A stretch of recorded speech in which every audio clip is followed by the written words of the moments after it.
కాబట్టి వినుబుద్ధి. అందుకని ఈయన అంటున్నటువంటి పదం ఏంటంటే చక్కగా ప్రభువు యెహోవా నా చెవికి వినుబుద్ధి పుట్టించగా. ఈ మధ్యలో కొన్ని చేసినంత ఏంట్రా అని చెప్పేసి 2 మంగళ ఇచ్చా. మంగళిస్తే వెళ్ళిపోయి మా ఇంటి పేట వాళ్ళు ఎక్కువ ఉన్నారు చర్చలు అని చెప్పి ఇంటింటికి దిగి చర్చలు లేకుండా అందరూ ఆపేసారు. మొత్తం ఆపేసారు. సరే నాకు కబురు వచ్చింది. నేను ఆ రోజు నుంచి అక్కడికి వెళ్ళలేదు, ప్రాంతానికి వెళ్ళాను. వేరే ప్రాంతం చూసుకొని ఇది చూసుకుని సాయంత్రానికి వెళ్ళా కబురు ఖాళీ అయిపోయాడు మాస్టర్ గారు. పక్కన్ని కట్టుని ఆపేసారని. ఏ బుద్ధిది? తిరుగుబాటు బుద్ధి. ఏ బుద్ధి అని? తిరుగుబాటు. ఎంత శాపగ్రస్తం! దేవుని మందిరానికి ఇదేమన్నా రౌడీజం, ఎంత దరిద్రం, దుర్మార్గం. ప్రియమైనటువంటి దేవుడు మొత్తం ఆపేశారు. మీరు ఎన్ని అసాకులు చెప్పినా జరిగింది ఇది నాకు తెలుసు, జరిగింది ఏంటో మొత్తం చెప్పారు. చెప్తే అంటున్నారు మాకు ఎట్లా చెప్పలేదే, ఇంకోటి చెప్పేది ఏంటి, రేపు ఆదివారం వచ్చేస్తారు, ఏదో వచ్చేస్తారు రైతులు అడగలేదు. కాబట్టి ప్రియమైనటువంటి దేవుని బిడ్డలారా, మానవ జీవితంలో వినే బుద్ధి ఉండాలి. ముందు పెద్దలు చెప్పినప్పుడు, దైవజనులు చెప్పినప్పుడు వినే బుద్ధి లేకపోతే నీకొచ్చే కర్మకి నీవే బాధ్యుడివి. అందుకని నా చెవికి దేవుడు ఏం చేశాడంటే వినుబుద్ధి పుట్టించగా. మంచి వక్త, మంచి ప్రసంగికుడు, మంచి జాబు హోల్డరు, మంచి ఉన్నతమైన స్థాయిలో కనిపించబడే జీవితం వ్యక్తులకి ఎవరికి ఎప్పుడు వస్తుందో తెలుసా? వినే బుద్ధి ఉన్నోడితో వస్తుంది. ఏమంటారా? వినే బుద్ధి, విని దిద్దుకునే బుద్ధి. వినే బుద్ధి ఉండాలి, విన్నదాన్ని బట్టి దిద్దుకునే బుద్ధి ఉన్నప్పుడు దేవుడు గొప్ప కార్యం జరుగుతుంది. దేవుడు ఒకవేళ మనతో మాట్లాడుతున్న మనకి నెగల్స్ వస్తుందా, పదం అనిపించింది అనుకుంటే దానికి కూడా లోపడితే అప్పుడే అద్భుతం జరుగుతుంది, అప్పుడే ఆశీర్వాదం జరుగుతుంది, అప్పుడే జీవితం దిద్దుకునే అవకాశం జరుగుతుంది. కాబట్టి అందుకని అంటాడు, నేను వినుబుద్ధి పుట్టించగా నేను ఆయన మీద తిరుగుబాటు చేయలేదు, వినకుండా నేను తొలగిపోలేదు. ఆ మధ్యకాల వాక్యం చెబుతూ వాడు గట్టిగా సోలాగా దేవుని వాక్యాలు గుర్చుకుంటే అష్టగారంటే మీరు చెప్పేది నాకేం అర్థం కాలేదండి. నాకు అర్థమైంది, అర్థమయ్యేది చెప్పేవాడు చెప్తా వీడు ఈ మహానుభావుడు అనుకుంటున్నాడు.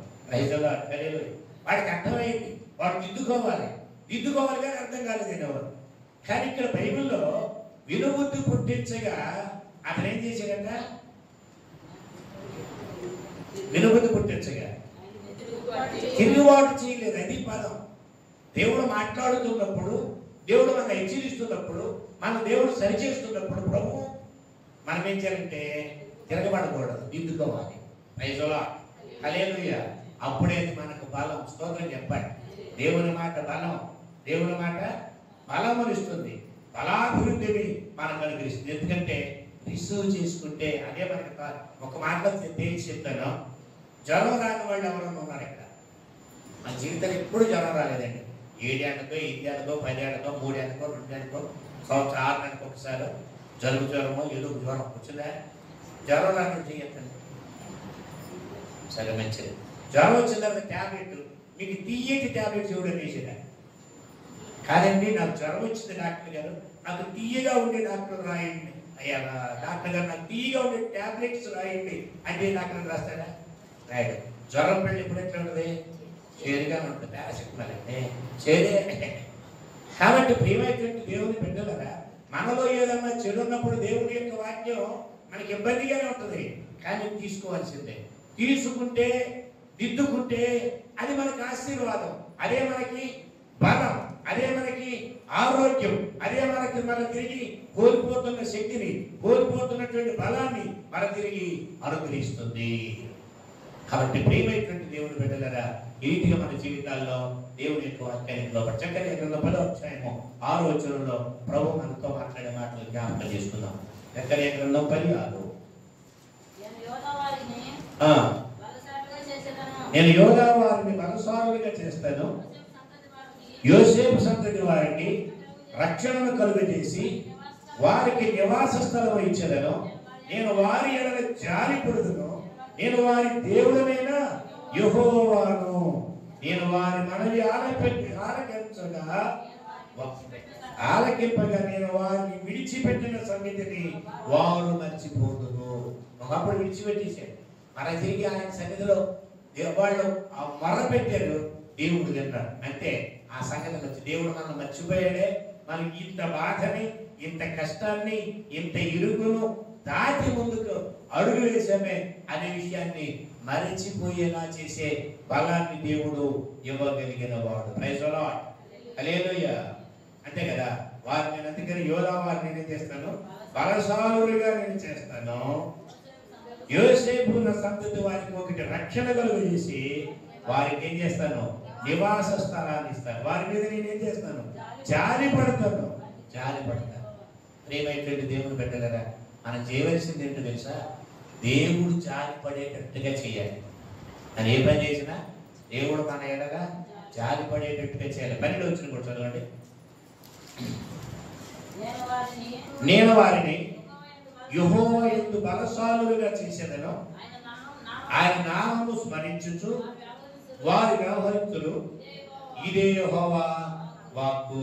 ఆయన ఏమంటున్నాడంటే, నేను వారిని ఏం చేస్తాను, బలశాలులుగా చేస్తాను. 11 ఆ పై వచ్చిన కనుక చూస్తే వారు ఏం చేసేటువంటి, యెహోవా దుఃఖ సముద్రమును దాటి సముద్ర తరంగములను అణిచి వేయును, నైలు నది యొక్క లోతైన స్థలములను ఆయన ఎండజేసెను, అశ్షూరీయుల బలాతిశయమును కొట్టివేయబడును, ఐగుప్తీయుల రాజదండమును పోగొట్టుకొందురు. ఎన్ని తీసేసాడు చూడండి. ఐగుప్తీయుల రాజదండం తొలగించాడు, తర్వాత ఐశ్వర్యాల అతిశయాన్ని కొట్టివేసి బలమించాడు, తర్వాత నైలు నది యొక్క లోతైన స్థలాన్ని ఎండిపోయేలా చేశాడు, తర్వాత దుఃఖ సముద్రమును దాటి సముద్ర తరంగములను అడిచివేసిన వాడు. దుఃఖ సముద్రాన్ని దాటి ముందుకు సాగేటంత బలములు దేవుడు ఇవ్వగలడు. Praise the lord. ఏ సముద్రం దాటనమాట, దుఃఖ సముద్రం. క్షణమంగా యుగంలాగా గడిపే భయంకరమైన పరిస్థితులను దాటి గొప్ప అనుభవాన్ని, బలాన్ని, బలాభివృద్ధిని దేవుడు మనకు అనుగ్రహిస్తాడు. జీవితంలో చాలా సార్లు కొంతమందికి దుఃఖ సాగరాలను దాటిన అనుభవాలు, అవమాన సాగరాలను దాటిన అనుభవాలు, ఇరుకు అనే అనుభవాలని దాటినటువంటి అనుభవ పరిస్థితులు ఎన్నో మన జీవితాల్లో కోకొల్లలుగా ఉంటాయి. దుఃఖ సాగరమైన దాటించగలిగిన వాడు, సముద్రపు యొక్క తరంగములను, వాటి ఘోషను అణిచివేసే దేవుడు. చక్కని పాట, భయము లేదు నీకు లేదు జీవనే అర్థంలో ఒక చక్కని పాట. ఆ పాటలో గాలి సముద్రము రేగి మురుగు కట్టేసినా సరే నాకేం లేదు, భయము లేదు. అది భయం బలము. దేవుడు బలం ఇస్తే భయం ఎందుకు? బలం ఇచ్చేవాడు ఆయనే, బలాభివృద్ధిని కలుగు చేసేవాడు కూడా ఆయనే. కాబట్టి మనం ఆయన వైపు చూసేవాడికి భయం లేదు. Praise the lord. మనుషుల వైపు చూసేవాడికి భయం. గాలిని చూసి భయపడి పేతురు మునిగిపో సాగి, గాలిని చూసేవాడికి భయం. కానీ దేవుని వైపు చూస్తున్నంతసేపు పేతురు మునిగాడా అంటే మునగలేదు. దేవుని వైపే చూడాలి. దేవుని వైపు చూస్తున్నప్పుడు ఊహకు అతీతమైనటువంటి అద్భుతాలు, కార్యాలు దేవుడు మన జీవితాల్లో జరిగించగలిగేటువంటి సర్వశక్తి కలిగిన దేవుడు. కొరింథీయులకు రాసిన పత్రిక, దయచేసి బైబిల్ గ్రంథంలో 2వ పత్రిక 12వ అధ్యాయం. కొరింథీయులకు రాసిన 2వ పత్రిక 12వ అధ్యాయం 9వ వచనం. 12:9 చదవండి. అందుకు నా కృప నీకు చాలును, బలహీనత యందు నా శక్తి పరిపూర్ణమగుచున్నదని ఆయన నాతో చెప్పగా చాలు. ఎవరి మాట్లాడుతుంది? పౌలు మహాశయుడు పలుకుతున్నాడు. అందుకు నా కృప నీకు చాలును. ఇది కొన్ని తర్జుమాల్లో కనుక వెళితే, మూల ప్రతుల్లోకి వెళితే, నా సమృద్ధి అయిన కృప నీకు చాలు అన్నాడు. ఏ కృపది అంటే ఆయన కృపలో ఏముంది? సమృద్ధి ఉంది. అది కొరత లేదు.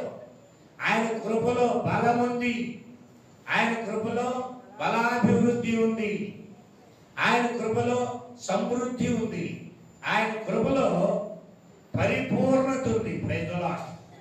ఏమన్నట? ఆయన కృపలో పరిపూర్ణత ఉంది. అందుకని అక్కడ చదివితే మీకు అర్థమవుతుంది. చదువుతూ ముందుకు చదవండి. నా కృప నీకు చాలును, బలహీనత యందు నా శక్తి పరిపూర్ణగుచున్నదని ఆయన నాతో చెప్పగా. ఎక్కడైతే మనకు కొరత ఉందో, బలహీనత ఉందో, శక్తిహీనత ఉందో, అక్కడ దేవుని యొక్క కృప ద్వారా అదేమవుతుందంటే ఆ శక్తి పరిపూర్ణమవుతుంది. ఆ పని కంప్లీట్ అవుతుందా లేదా అనుకునేది దేవుని యొక్క కృప వలన పరిపూర్ణమైపోతుంది. అది అంటే మనదే కొంతే, కానీ కొరత ఉంది. ఆ కొరతలో నలిగిపోతున్నాం. దుఃఖ సముద్రపు అనుభవం గుండా అడుగులు ముందుకు వేయబడతా ఉన్నాయి. కానీ అక్కడే దేవుని యొక్క శక్తి పరిపూర్ణం. అంటే దేవుని కృపకు తోడుకుంటే చాలు. ప్రైజులా ఆ కృపను అనుగ్రహించిన ఆ కృపలోనే దేవుడు మనకి ఏం చేస్తాడ, సొమ్మసిల్లిన వారికి బలమును అనుగ్రహించువాడు ఆయనే, శక్తిహీనులకు బలాభివృద్ధి కలుగజేసేది ఆయనే. అదే ఆయన కృపలో మనకి ఈ విషయాన్ని అనుగ్రహిస్తున్నప్పుడు మనకేమవుతుందంటే ఆయన శక్తి పరిపూర్ణమవుతుంది. ఇంకా చదవండి. కాగా క్రీస్తు శక్తి నా మీద నిలిచియుండు నిమిత్తము, అంటే క్రీస్తు యొక్క శక్తి నా మీద నిలిచియుండు నిమిత్తం. అక్కడ పుట్టినోట్లో చూడండి ఏమన్నది, నన్ను కప్పు నిమిత్తము అన్నది. అంటే దేవుని యొక్క కృప ఏమైందట, కప్పేసింది. స్తోత్రం చెప్పండి. ఇంకేది వచ్చి పడ్డానికి, కోడి తన పిల్లల్ని ఏం చేస్తుంది, గ్రద్ద కానీ కాకులు కానీ ఇంకా ఈ కోడి పిల్లలు తినేయడానికి ఏదైనా వస్తే అది ఒక సంకేతాన్ని ఇస్తుంది దాని భాషలో. అది పెద్ద కుక్క అన్నారు. వెంటనే కోడి పిల్లలన్నీ దాని రెక్కలకి ఎదిగిపోతాయి. రెక్కలు ఇట్లా కప్పేసి దాని ఆ రెక్కల పైకి లేచినట్టుగా కప్పేసి వచ్చుద్ది. అంటే దాని జుట్టు నెక్క పొడుస్తుంది. మేడంత బాగుంటుంది అంటుంది. చూసారు ఎప్పుడన్నా పిల్లల్ని, కోడి పిల్లల్ని రెక్కల కింద కప్పే విధానం. అట్లా దేవుడు దేవుడు కృప మనల్ని కప్పేస్తుంది. శత్రువా, సమస్య, ఇరుగా, ఇబ్బంది, అది ఏ పరిస్థితి అయినప్పటికీ దేవుని కృప నీలో పరిపూర్ణమైంది. Praise the lord. గొప్ప కాపుదల. అందుకనే 10వ వచనంలో అంటాడు, నేను ఎప్పుడు బలహీనుడనో దేవుని కృప నా యందు ఏమైంది, పరిపూర్ణమైంది కనుక నేను ఇప్పుడు బలహీనుడు, అప్పుడే బలవంతుడిని. ఆ పదం కాదు. ఈ మధ్యలో ఇది లింక్ అనేది దేవుని పరిపూర్ణమైన కృప మనకు తోడుకుంది కనుక ఎప్పుడు బలహీనుడనో నేను అప్పుడే బలవంతుడను. Praise the Lord. హల్లెలూయా. క్రీస్తు నిమిత్తము నాకు కలిగిన బలహీనతలోను, నిందలోను, ఇబ్బందిలోను, హింసలోను, ఉపద్రవములోను నేను అందుకనే చేస్తున్నాను.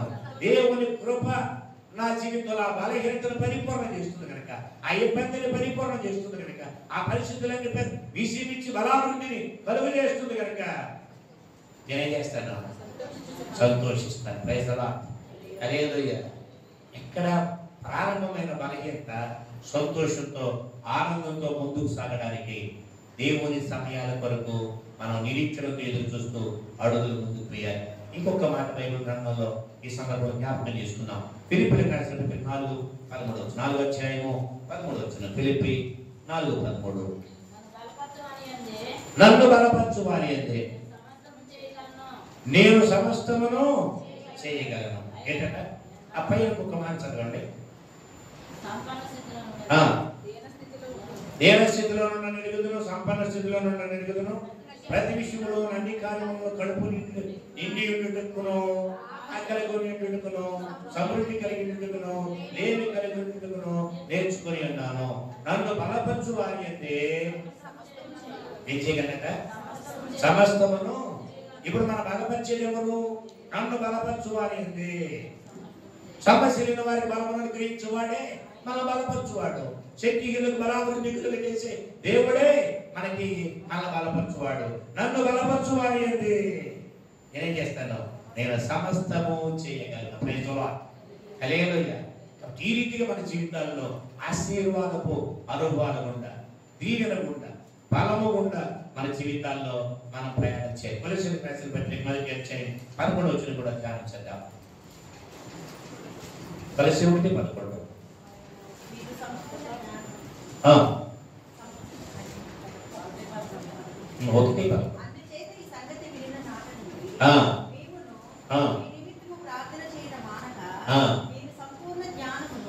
మీ నిమిత్తము మేము ప్రార్థన చేయడం మానక మీరు సంపూర్ణ జ్ఞానమును ఆత్మ సంబంధమైన వివేకము గలవారును ఆయన చిత్తమును పరిపూర్ణ గ్రహించువారునై ప్రతి సత్కార్యములు సమలోపెట్టుకును దేవుని విషయమై జ్ఞానమునందు అభివృద్ధి పొందుచు అన్ని విషయములు ప్రభువును సంతోషపెట్టినట్లుగా ఆయనకు తగినట్లుగా నడుచుకోవాలని ఆనందంతో కూడిన పరిపూర్ణమైన ఓర్పును దీర్ఘశాంతమును కనబరుచున్నట్లు ఆయన మహిమా శక్తిని బట్టి సంపూర్ణ బలముతో బలపరచబడవలెననియు తేజోవాసులైన పరిశుద్ధుల స్వాస్థ్యములో పాలివాడుటకు మనలను పాత్రులుగా చేసిన తండ్రికి మీరు కృతజ్ఞతాస్తుతులు చెల్లింపవలననియు దేవుని బతిమాలుకొనుచున్నాను. Praise the lord. ఎంత ఇదంతా పెద్ద సబ్జెక్ట్ లాగా ఉంది. బలముతో బలపరచగలిగిన వాడు, శక్తిని బట్టి సంపూర్ణ బలముతో బలపరచగలిగినటువంటి దేవుడు మనకున్నాడు అని ఇక్కడ మనం చూస్తున్నాం. కాబట్టి ఆయన పైన ఆధారపడాలి. ఎవరి మనుషుల మీద ఆధారపడటం వల్ల మన జీవితానికి ఏమాత్రం కూడా, మనుషుల మీద ఆధారపడటం వల్ల జీవితంలో ఏమాత్రం కూడా మనకు ఉపయోగం లేదు. ఒక మాట తెలిసి చూద్దాం. యెషయా గ్రంథం 57:11 పరిగెచ్చరియమా చదవండి. 57:15. ఆయన ఎవరో చూద్దాం. మనం భావిస్తానన్న దేవుడు సాధారణమైనటువంటి వ్యక్తి కాదు. చూడండి, మహాగణుడును మహోన్నతుడును పరిశుద్ధుడును నిత్య నివాసి అయిన వాడు ఎలా సెలవించుచున్నాడు. నేను మహోన్నతమైన పరిశుద్ధ స్థలములలో నివసించువాడును. అక్కడ ఆపండి. ఎవరంట మనం చెప్పేది? ఎవరు? మహాగణుడు, మహోన్నతుడు, పరిశుద్ధుడు, నిత్య నివాసి.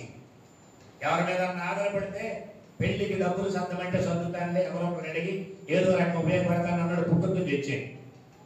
ఇప్పుడు ఎవడు ఇస్తానన్నాడు? నీ అమ్మాయి పెళ్లికి నేను ఉన్నానికి నీకు ఎందుకురా బాబు అన్నాడు. ఇది ఆటెట్టకపోయి ఇప్పుడు ఎవడు? అవునా కదా? వెళ్ళదు. అందుకనే నిత్య నివాసి వాడు స్తోత్రం చెప్పాడు. మధ్యలో మాట ఇచ్చి నెరవేర్చకుండా అబద్ధమాడేవాడు, లేకపోతే బ్రతకలేకుండా చచ్చిపోయేవాడు కాదైనా నిత్య నివాసి అయిన వాడు. Praise the lord.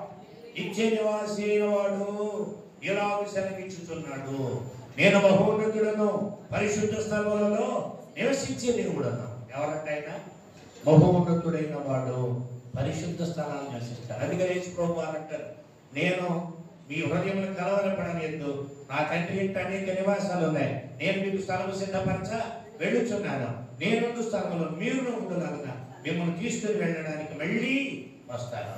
ఇది ఆయన ఆరోహణుడై తేజోమయుడై తండ్రి కుడి పార్శ్వన కూర్చొని మన కొరకు జ్ఞాపన చేస్తున్నాడు అంటాడు పౌలు. ఇన్ని రకాలుగా ఆయన తండ్రి దగ్గర ఉన్నాడు. అక్కడ ఉండవలసిన దేవుడు ఏం చేశాడంటే ఎక్కడికి దిగి వచ్చాడు. ఎక్కడికి? వినయము గల వారి దగ్గరికి. స్తోత్రం చెప్పాడు. ఎక్కడికైతే వినయము గల వారి దగ్గరికి దిగి వచ్చాడు. ఇంకెవరి దగ్గరికి వచ్చాడు? దీన మనస్సు గల వారి దగ్గర నివసిస్తాడు. ఎక్కడ నివసిస్తాడట? అందుకని ఆయన వినయము గల వారి ప్రాణం ఉద్యోగం చేయటకును, నలిగిన వారి ప్రాణమును ఉద్యోగం చేయటం. నలిగిన వారి ప్రాణం అంటే సొమ్మసిగిన వారికి బలమునివ్వడానికి, శక్తిహీనులకు అంటే నలిగిన అనుభవం ఉన్న వారికి బలాభివృద్ధిని కలుగు చేయడానికి. అందుకని వినయము గల వారి యొద్దను, దీన మనస్సు గల వారి యొద్దను నేను నివసించుచున్నాను. ఎక్కడికి వస్తున్నాడు ఆయన? ఎక్కడైతే ఇబ్బందిలో ఉన్నారో ప్రజలు, బాధలో ఉన్నారో, ఆయన పైన ఆధారపడి ప్రభువా అని ఆర్తనాదం చేస్తున్నారో వారి దగ్గరికి వచ్చేసి అక్కడ ఉండాల్సిన దేవుడు ఎక్కడ దిగి వచ్చాడు. స్తోత్రం చెప్పాడు. ఎంత గొప్ప దేవుడు, ఎంత మంచి దేవుడు. ఆ దేవాలయం నా కోసం ఈ లోకానికి వచ్చావు, నీ కోసం నేను బ్రతుకుతాను, చచ్చిన నీ కోసమే, బ్రతికిన నీ కోసమే అని చెప్పాలి. అప్పుడు దేవుడు ఎంతైనా సరే మనం దీవించి వర్గలా చేయగలిగినటువంటి సామర్థ్యం కలిగిన వాడు ఆయన ఒక్కడే. అందరినీ సంపాదించుకుంటే దేవుడు పోగొట్టుకుంటే నీకేంటి ప్రయోజనం? నా భాషలో చెప్పాలి. బైబిల్ నువ్వు లోకం అంతా సంపాదించుకొని ప్రాణములు పోగొట్టుకుంటే వారికి ఏమి ప్రయోజనం? నేనంటాను, విశ్వాస జీవితంలో ప్రభు దగ్గర ఉన్నాం కాబట్టి మనం లోకం అంతా సంపాదించుకొని, అందరినీ సంపాదించుకొని దేవుడు కోల్పోతే మనకేంటి ప్రయోజనం? అందరూ సంపాదించుకున్నాం, ఎంతమందిలో సంపాదించుకున్నాం, కానీ దేవుడే లేకపోతే మనకేంటి ప్రయోజనం? వాడు నలిగిన సందర్భంలో మనకు తోడుగా ఉండలేదు, ఇబ్బందులు తోడుగా ఉండలేదు, సమస్యలైన పరిస్థితుల్లో తోడుగా ఉండలేదు. ఒకవేళ సమస్య వస్తే వాడు సమస్యలు ఉంటాడు, మనం సమస్యలు ఉంటాం. కరోనా పరిస్థితి అదే కదా, అవునా కదా? ఒకే జబ్బు అందరికి, ఎంత వస్తే ఒకే వారు అందరికి. నేను సపరేట్ ఒకటి తగ్గితే ఒకటి తప్పకూడదు. 4 రూపాయలు ఉన్నాడు, కొద్ది రోజులు బాగా ఉండదు, తర్వాత సమస్య కూడా ఎంత చెందికి అంత కాలమంటగా ఎవరి సమస్య వాడుకుంటుంది. అందుకని ఇప్పుడు మనకి ఏం చేయాలంటే ఆయన నమ్ముకుంటే అందరూ మనకి తోడుగా ఉంటారు. ప్రైజ్ ది లార్డ్, హల్లెలూయా. కాబట్టి ఆయన ఇంటి పరిస్థితుల్లో కూడా మనం మర్చిపోవడానికి లేదు. ఆఖరిగా ఒక హెచ్చరిక మాటతో వాక్యాన్ని ముగించుకుందాం. దయచేసి బైబిల్ గ్రంథంలో హెబ్రీయులకు రాసిన పత్రిక 11వ అధ్యాయం, హెబ్రీయులకు రాసిన పత్రిక 11వ అధ్యాయం. ఇది విశ్వాసులకు సంబంధించింది. అయితే నేను చదివించేది 34వ వచనం. ఆయనను కలిగి ఉండడం ద్వారా, ప్రభువును కలిగి ఉండడం ద్వారా, బలహీనతలో బలం ఇచ్చే ప్రభువును కలిగి ఉండడం ద్వారా, శక్తిహీనతలో శక్తిని లేక బలాభివృద్ధిని కలుగు చేసే ప్రభువును కలిగి ఉండడం ద్వారా నలిగిన ప్రాణాన్ని ఉజ్జింప చేయడానికి ఈ లోకానికి దిగి వస్తున్నాను. వినయమగల వారి యొద్దను దీన మనస్సు గల వారి యొద్దను నివసిస్తున్నాను అని చెప్పిన ఆ ప్రభువును కలిగి ఉండడం ద్వారా వాడు చేసేటువంటి పని ఏంటంటే అగ్ని బలములు చల్లార్చిరి, కత్తిగా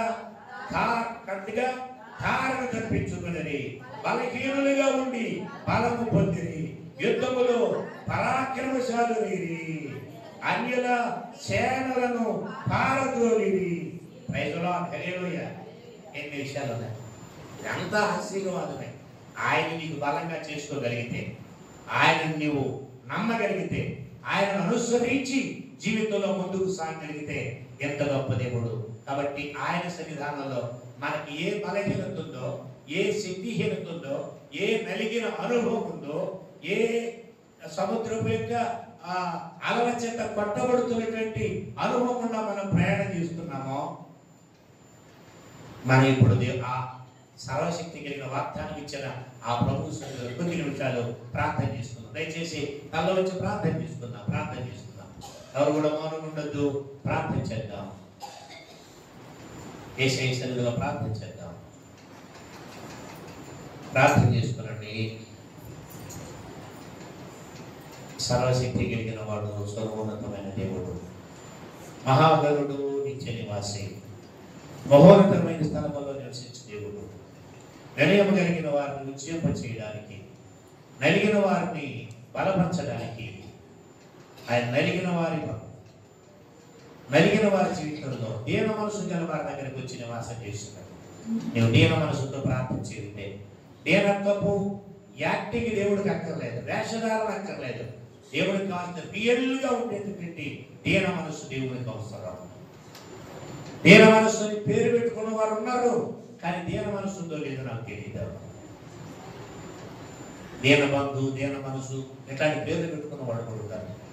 అది మీకు ఇప్పుడు అవసరం ఏంటంటే తెలుసా, రియల్గా యథార్థమైనటువంటి దీన మనసు కావాలి. అప్పుడు నీ దగ్గర ఆయన ఉంటాడు, నిన్ను బలపరుస్తాడు, బలాతిశయాన్ని ఇస్తాడు. నీ బలహీనతలో ఆయన కృప నిన్ను పరిపూర్ణత వైపు, పరిపూర్ణమైన బలం వైపుకు, శక్తి వైపుకు నేను నడిపిస్తుంది. దయచేసి తల వచ్చి ప్రార్థన చేద్దాం.